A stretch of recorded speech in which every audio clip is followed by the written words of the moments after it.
नमस्कार। आज अपने इस YouTube चैनल के माध्यम से आपके सामने हूं। हम इस चैनल में अपने जीवन से रिलेटेड, अपने जीवन से संबंधित विभिन्न पहलुओं पर बात करेंगे। हम अपने जीवन को अगर देखें तो हर विषय के बारे में हमारी जानकारी है, चाहे वो हमारा व्यापार हो, कार्य क्षेत्र हो, परिवार हो, समाज हो, सबके बारे में जानकारी है। अपने मन के बारे में अगर मैं पूछूं तो बहुत सीमित जानकारी है। अपने मन के व्यवहार को हम नहीं समझ पाते। हर परिस्थिति में हमारा मन अलग तरीके से व्यवहार क्यों करता है, ये हमें समझ में नहीं आता। तो मनुष्य के मन के इन व्यवहारों पर मन को समझने के लिए अपने महर्षियों ने समय समय पर बहुत सारे ज्ञानवर्धक व्यवहार परक चीजों को दिया है। उसमें से योग एक अत्यंत प्रभावकारी माध्यम है। और महर्षि पातंजलि मन के एक ऐसे वैज्ञानिक हुए हैं जिन्होंने मन के व्यवहार को समझकर उसे कैसे नियंत्रित करना, उन व्यवहार के कारण क्या है, जीवन में प्रगति कैसे हो, योग मार्ग में प्रतिष्ठित कैसे हो, इन सब विषयों पर चर्चा की है। और उनको एक ग्रंथ जिसको हम पतंजलि योग सूत्र के नाम से जानते हैं, उसमें संकलित किया है। तो आज मैं उसी महर्षि पतंजलि योग सूत्र नामक ग्रंथ पर चर्चा शुरू करना चाहता हूं। उससे पहले मैं महर्षि पतंजलि के चरणों में अपना प्रणाम अर्पित करते हुए प्रारंभ करूंगा।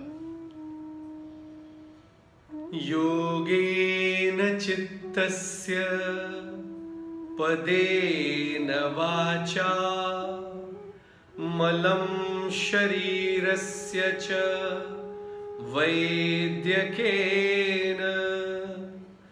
योपाकरोतं प्रवरं मुनीनां पतञ्जलिं प्राञ्जलरानतोऽस्मि।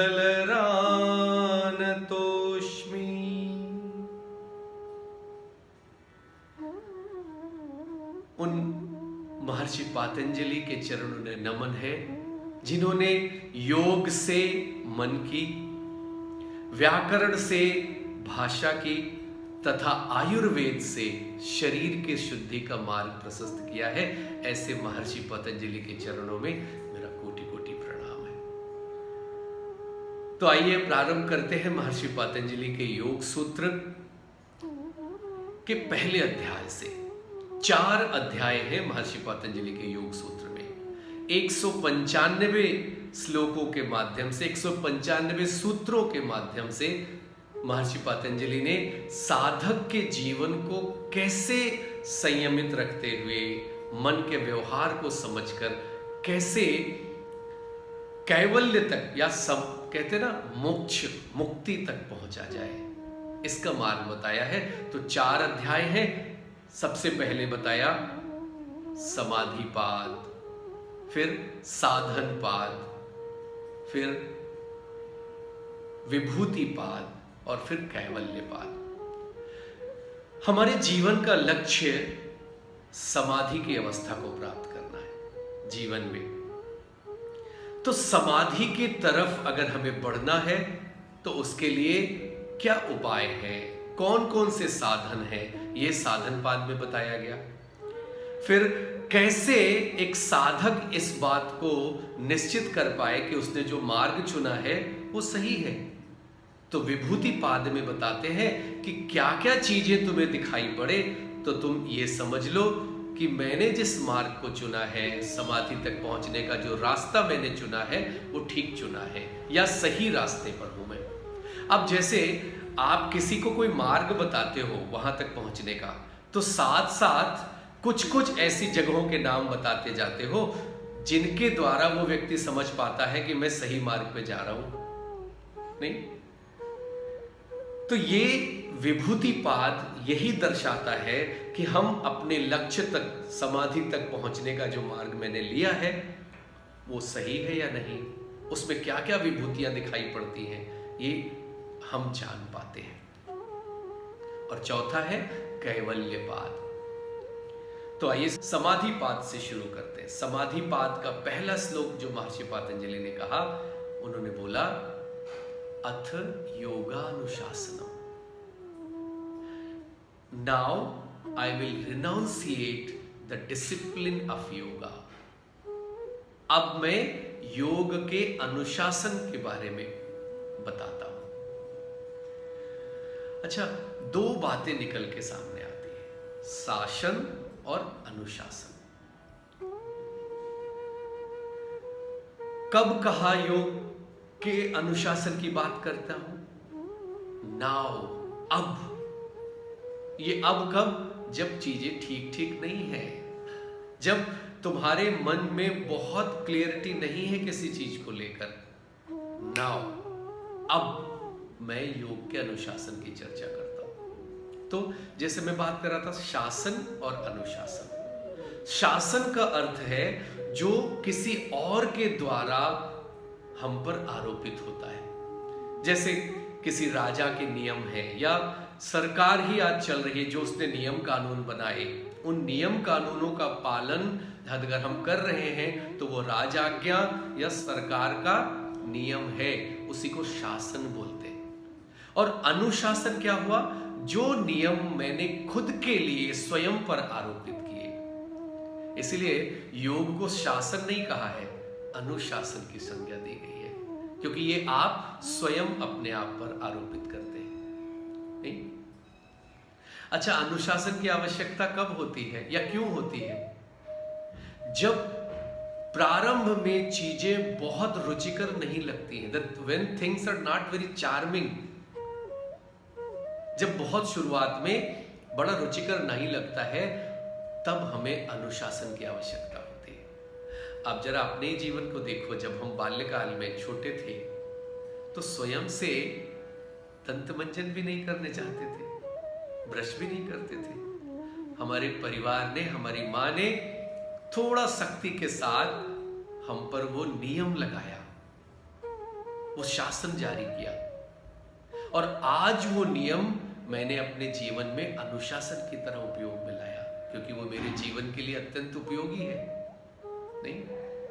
तो ये जो योग है ना, ये अनुशासन है। योग को अनुशासन की संज्ञा दी गई है। महर्षि पातंजलि ने कहा अथ योगानुशासन। आप देखो, कोई बच्चा अगर अपनी मां की तरफ देखकर दौड़ता है प्रेम भरे नेत्रों के साथ, तो वो नहीं कहता ये ऐसा अनुशासन का पालन करना, ये उसका स्वभाव है। प्यास लगने पर आपको पानी पीना, ये स्वभाव है आपका, ये आपका अनुशासन है। जैसे मेघ का बरसना, आग का जलना, पानी का बहना, ये उनका स्वभाव है, और उनके स्वभाव ही अनुशासन की तरीके से कार्य करते हैं। इसलिए योग को अनुशासन की संज्ञा दी गई। फिर प्रश्न ये उठता है, अनुशासन की आवश्यकता क्यों है? क्यों योग के अनुशासन को हम जीवन में आरोपित करें? क्यों आवश्यकता है अनुशासन की? तो अगले सूत्र में कहते हैं महर्षि पतंजलि, तदा द्रष्टु स्वरूपे अवस्थानम, ताकि आप दृष्टा के स्वरूप में आ सके। अच्छा, दो बातें यहां हैं, एक है दृश्य और दूसरा है दृष्टा। दृश्य माने जो कुछ भी हमें दिखाई दे रहा है अपने इस नेत्रों से, जो हम देख रहे हैं इन नेत्रों से, सभी कुछ दृश्य है। और देखने वाला कौन है? ये नेत्र। तो उन दृश्यों के लिए दृष्टा हो गए, नहीं? अब ये नेत्र कैसे जान पा रहे हैं चीजों को? तो ये मन के द्वारा नियंत्रित हो रहे हैं, तो मन इनका दृष्टा है, नेत्र माध्यम है। मैं और आप सामने बात कर रहे हैं, आप मेरे लिए दृश्य हो, मैं आपके लिए दृष्टा हूं, और आपके परिप्रेक्ष्य में अगर मैं देखना शुरू करूं तो मैं दृश्य हूं, आप दृष्टा हो। तो योग कि अनुशासन को क्यों लगाना है, क्योंकि आप दृष्टा के स्वरूप में आ जाइए, स्वयं के स्वरूप में आ जाए, खुद के स्वभाव में, खुद के स्वरूप में आ जाना। शिव सूत्र में एक बहुत सुंदर बात कही है। एक शिव सूत्र में जगह आती है, विस्मयो योग भूमिका। योग का प्रारंभ जो हुआ ना, आश्चर्य से, विस्मय से हुआ। क्योंकि ये जो सीमित ज्ञान है ना, ये हमें अनंतता से नहीं जोड़ता। सीमित ज्ञान हमारे भीतर एक सीमित दायरे में हमें बांध देता है। मैं यहां चेतना के ज्ञान की बात नहीं कर रहा, मैं 5 इंद्रियों से मिलने वाले ज्ञान की बात कर रहा हूं। जबकि दृष्टा का ज्ञान या विस्मय में आकर जो चेतना का ज्ञान है, वो तुम्हें अनंत से जोड़ता है। इसलिए कहते हैं ना, विस्मयो योग भूमिका। योग का प्रारंभ ही होता है जब आप विस्मय में आ जाते हो। अच्छा, विस्मय में कब आते हो पता है? जब कोई एक ऐसी बात घटित हो जाए जो आपने सोचा भी नहीं हो, तो आप आश्चर्य करते हो। जैसे आप किसी जादूगर के पास जाते हो और वो भिन्न भिन्न तरीके के खेल दिखाता है, तो आपको आश्चर्य नहीं होता? नहीं, आप ऐसे, आपको पता है ये जादूगर है तो जादू दिखाएगा। पर वही कार्य कोई आपके परिवार का सदस्य करता है, वैसा चमत्कार दिखाना शुरू करता है, तो आप विस्मित हो जाते हो, आश्चर्य करते हो। नहीं, तो प्रकृति के कितने सारे रूप हैं, कितने सारे रंग हैं, इनको देखकर विस्मित हो जाओ। यहां से योग की भूमिका प्रारंभ होती है। कोई वृक्ष लगा है आम का और उस पर आम के फल लगे हैं, तो आपको तो कोई आश्चर्य नहीं होगा। वही आम के वृक्ष पर कोई और फल लगा देखते हो तो चकित हो जाते हो। आपको चीजों के बारे में जानकारी है, व्यवहारों के बारे में जानकारी है, पर कुछ अनुभूतियां ऐसी हमारे जीवन में आती हैं जिनकी हमने कल्पना भी नहीं की थी। तब आप चकित होते हो, विस्मित होते हो, और वहीं से योग की भूमिका प्रारंभ होती है। इसलिए कहा है विस्मयो योग भूमिका। अच्छा, फिर प्रश्न उठता है, दृष्टा के स्वरूप में क्यों आना है, या दृष्टा के स्वरूप में आने से क्या लाभ है, या नहीं आ पाए तो क्या होगा, दृष्टा के स्वरूप में कैसे आए? ये प्रश्न का उत्तर महर्षि पातंजलि ने अगले सूत्र में दिया है। तो हम अगले सूत्र में ये बात जानेंगे कि इन सब विषयों में कैसे आए, अनुशासन के द्वारा कैसे दृष्टा के स्वरूप में आए, दृष्टा के स्वरूप में आने से क्या लाभ है, या क्या क्या सावधानियां हमें रखनी है। इन सारे विषयों पर हम विस्तृत चर्चा करेंगे। नमस्कार।